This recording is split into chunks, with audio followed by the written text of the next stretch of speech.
ديما وداد ديما مغرب.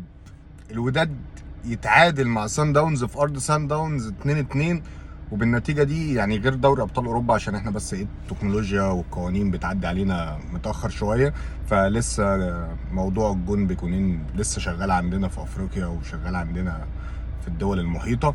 فالوداد يتاهل على حساب سان داونز ويقابل النادي الاهلي في تكرار للنهائي بتاع السنه اللي فاتت. الناس كلها كانت بتتمنى، او خصوصا الاهلاويه كانت بتتمنى ان هي تقابل سان داونز، لكن انا عايز اقول لكم على حاجه. هو فكره ان انت تقابل الوداد دي اصعب بكتير من سان داونز.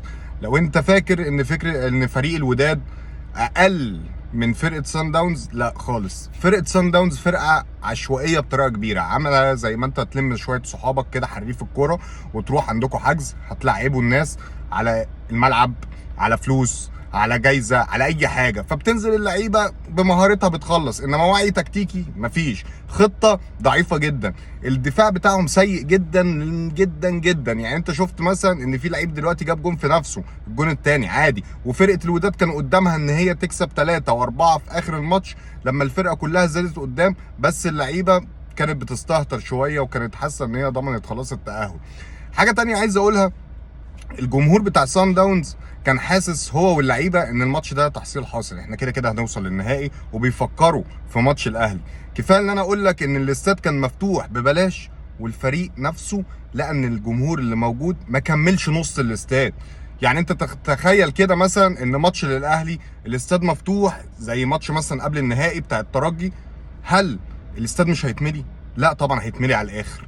لكن فريق زي سان داونز وصل للناس وخصوصا لجمهوره ان هو الموضوع سهل جدا، احنا رايحين بس نتفسح عشان هنقابل الاهلي في النهائي، وبيفكروا هنلعب النهائي الصبح، فالكاف يقول لهم لا مش هينفع الصبح، هيبقى بالليل، والموضوع كانهم وصلوا خلاص للنهائي، وبيفكروا بس ان احنا ايه، هنكسب البطوله وهنكسب الاهلي 5 تاني ولا هنكسبهم ايه. فاللعيبه ما تاهلتش نفسيا لماتش زي ده، داخلين تحصيل حاصل. الفكره بقى كلها ان فرقه الوداد ومنتخب المغرب دلوقتي الكره المغربيه بتتطور بشكل كبير جدا. يعني انت شفت في كاس العالم المغرب جابت المركز الرابع، احنا ما كناش متوقعين كعرب كلنا ان في منتخب عربي هيوصل لحاجه زي كده. فانت هتقابل خلاص الوداد في النهائي. اول نهائي هيبقى عندك هنا في مصر والتاني هيبقى في المغرب. الموضوع صعب جدا، لو ما قدرتش ان انت تحسم التأهل من هنا الموضوع هيبقى صعب جدا جدا هناك. في لعيبه كتير في فرقه الوداد عندها شخصيه، عندها وعي، لعيبه كبيره، وعندهم مدرب كبير كفايه ان هو وصلهم للنهائي بعد ما وليد الرجراجي مشي. يعني المدرب ده زي مارسيل كولر، اول مره او اول سنه ليه مع الفريق، فان هو يوصل بيهم نهائي يبقى ده مدرب كويس، وان هو يوصل لتاني نهائي على التوالي وهو اول سنه ليه مع الفريق يبقى اللعيبه دي لعيبه بطولات.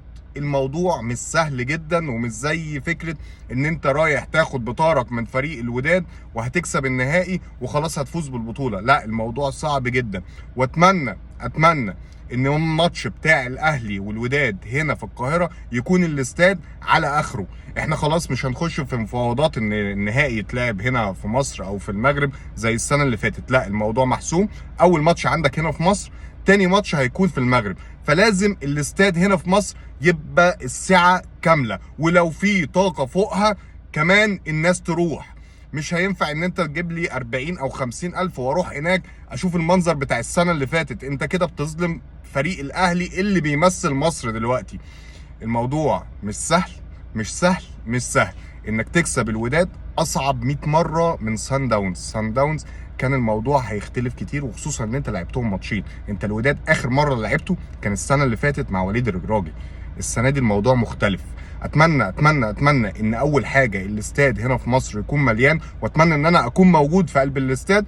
وتاني حاجه اتمنى ان احنا ندرس فريق الوداد كويس. انت بطوله الدوري بالنسبه للاهلي محسومه بنسبه 200%، انت ما قدامكش غير بطوله افريقيا اللي هترجعك تاني لكاس العالم للانديه السنه الجايه عشان تبقى اول فريق. انت كده كنت اول فريق اصلا يوصل 3 مرات، لا هتبقى بتحقق رقم قياسي جديد، اول فريق بيوصل 4 مرات لكاس العالم للانديه ورا بعض، وخصوصا لو فريق عربي، وخصوصا كمان اللي انت هترد الطار لفرقه الوداد اللي كسبتك السنه اللي فاتت في ظروف كده ما كانتش مظبوطه. مبسوط ان الوداد هو اللي كسب، عشان فرقه صن داونز تستاهل ان هي تتعاقب، وجمهورها يستاهل ان هو يتعاقب. كان نفسي ان احنا نرد ايديهم الطار، لكن ملحوقه، كده كده صن داونز غالبا هيبقى معانا في المجموعه السنه الجايه زي ما بنشوف كل سنه. وفرقه الوداد مبروك وبرافو برافو برافو. سلام.